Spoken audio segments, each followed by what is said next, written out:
বৈধ ভোট হয়েছে 306টি। সেখানে আমরা বাতিল ভোট পেয়েছি 5টি।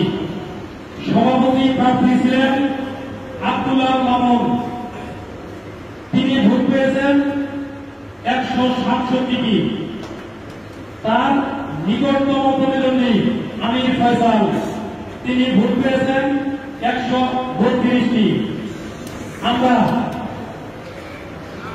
বেসরকারিভাবে আব্দুল্লাহ আল মামুনকে সভাপতি প্রার্থী হিসেবে বিজয়ী ঘোষণা করলাম।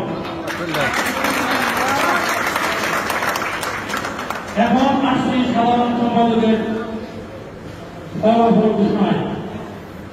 সারোয়ার ইকরাম জিম সাধারণ সম্পাদক প্রার্থী। সারোয়ার ইকরাম জিম ভোট পেয়েছেন 180টি। তার নিকটতম প্রতিদ্বন্দ্বী মোহাম্মদ রাশেদ মিয়া ভোট পেয়েছেন 110টি। আমরা বেসরকারিভাবে সারোয়ার ইকরাম জিমকে